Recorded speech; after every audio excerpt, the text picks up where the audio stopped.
Vous êtes-vous déjà réveillé le matin de Noël avec l'impression que le monde vous avait oublié? C'était mon cas cette année. On m'avait dit que Noël était trop cher, qu'on resterait discret. Juste un texto. Pas d'appel, pas de conversation. J'ai acquiescé, convaincu que ça allait. Peut-être qu'ils avaient des difficultés. Je payais discrètement leur loyer depuis des mois, ramassant les pots cassés que personne d'autre ne voyait. Je pensais que c'était suffisant. Alors, je suis resté à la maison.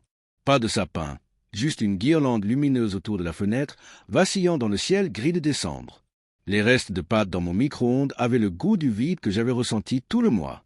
J'ai essayé de me distraire avec de vieux films, faisant défiler mon téléphone jusqu'à en avoir mal au pouce. Puis je l'ai vu. Une photo éclatante et criarde dans mon fil d'actualité. Ma famille, tous en pyjama assortis. Le chien avait même une de ses petites tenues de Noël. Derrière eux, le sapin scintillait. Les cadeaux s'empilaient en dessous comme si de rien n'était. Et j'étais là, nulle part. Je faisais défiler les boomerangs et les vidéos. Les rires auxquels je n'étais pas invité. Les tasses de chocolat chaud auxquelles je refusais de toucher. Et puis le message de ma sœur est arrivé. « Tu es toujours bon pour le loyer de maman ce mois-ci. » Non, je l'ai fixé un long moment. Puis j'ai fait quelque chose de discret, de réfléchi. J'ai annulé le paiement, bloqué sa carte et laissé un message vocal. Juste un mot. Passe du temps avec ton vrai réseau de soutien. Au matin, la panique m'a envahi. Mon téléphone s'est illuminé d'appels manqués, de SMS, de « s'il te plaît », désespéré, de culpabilité, de confusion. 48 appels manqués, 21 SMS. S'il te plaît, réponds. Ne fais pas ça. On t'aime. Mais je n'ai pas répondu. J'ai préparé le petit déjeuner. J'ai mis de la musique. Je suis sorti. J'ai respiré l'air froid de l'hiver, le laissant emplir l'espace qu'il m'avait abandonné. Quelques jours plus tard, ma cousine Claire a appelé. Elle m'a raconté l'histoire qu'il m'avait inventée, que j'avais choisi de passer Noël seul, que je m'étais éloigné, qu'ils avaient essayé de me donner de l'espace. Ils ne m'avaient pas simplement laissé de côté. Ils avaient réécrit l'histoire. Ils avaient fait de moi le méchant. Je n'ai pas discuté. J'ai juste écouté. J'ai laissé la vérité s'installer. Et puis j'ai fait un choix. Pas de vengeance pour la vengeance, mais une reprise en main de ma vie. J'ai amélioré mes projets d'anniversaire. Des billets pour moi, bien sûr, mais aussi pour mes cousins, pour tante Déborah. J'ai appelé ça une escapade. Pas de drame, juste des gens bien présents. J'ai attendu 2 jours avant mon anniversaire pour annoncer la nouvelle au reste de la famille. Et quand c'est arrivé, la panique, la bousculade, l'inquiétude soudaine. Ils n'ont pas aimé être exclus de ma vie pour une fois. Ce voyage était tout ce que Noël n'était pas.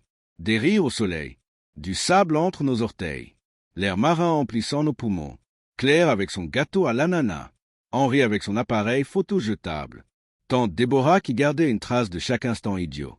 Pas de culpabilité, pas de tension, juste la présence. J'ai regardé les vagues et j'ai réalisé quelque chose. La paix ne consistait pas à les réparer. Il s'agissait de choisir qui je laissais compter.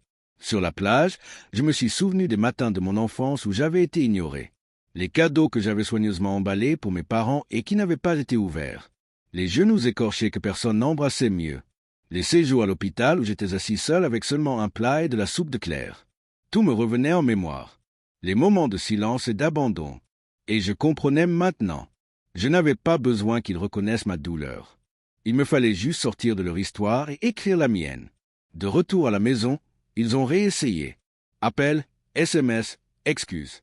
À chaque fois, la même réponse. Non. Et finalement, le silence. Ces $1 210, ce geste unique, m'avaient offert quelque chose qu'ils n'auraient jamais pu faire. La faim, la liberté, la certitude que je n'étais plus à leur portée. Parfois, la paix ne vient pas d'une étreinte ou d'un « excuse ». Parfois, elle vient de la réalisation silencieuse que partir, la porte close, suffit, que les personnes qui comptent vraiment viendront. Et celles qui ne comptent pas, elles s'effacent. Au cours des semaines suivantes, j'ai remarqué à quel point ma vie était devenue calme. Plus de messages passifs-agressifs, plus de demandes surprises, plus de culpabilisation.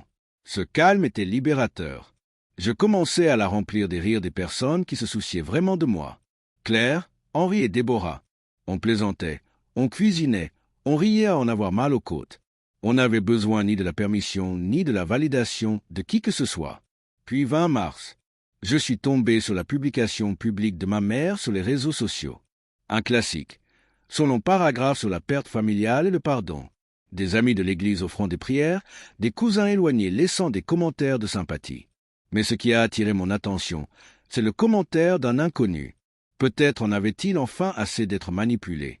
Cela m'a fait sourire, car peut-être avait-il enfin commencé à comprendre. Ou peut-être que quelqu'un d'autre avait enfin compris la vérité que je vivais. De toute façon, peu importait. Je savais qui était dans ma vie et qui n'y était pas.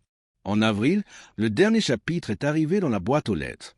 Une lettre manuscrite de ma mère. Des excuses soigneusement rédigées. Tu as ressenti beaucoup de « je suis désolé » au lieu de te rendre responsable de leurs actes. En bas, une ligne soulignée 2 fois. On a tous besoin les uns des autres. N'oublie pas qui était là pour toi avant que tu n'aies quoi que ce soit. Je l'ai lu et je me suis souvenu. Je me suis souvenu de qui était là. Claire apportant de la soupe et un chargeur. Henri assis 6 heures dans la salle d'attente de l'hôpital. Tante Déborah qui prenait de mes nouvelles tous les jours. Ils n'étaient pas seulement ma famille de secours. Ils étaient ma famille. Ce week-end-là, j'ai organisé un dîner chez moi. Juste les cousins et tante Déborah. On a cuisiné, ri, partagé des anecdotes. J'ai donné à Henri un vieux tourne-disque que j'avais réparé. Claire a apporté un gâteau à l'ananas ridicule. Tante Déborah a apporté un classeur de nos photos de vacances à Hawaï. Je leur ai demandé une faveur. La prochaine fois que mes parents me contacteraient, dis-leur simplement que tout allait bien. Pas de drame, juste des faits. Je n'ai plus répondu aux appels ni aux SMS après ça.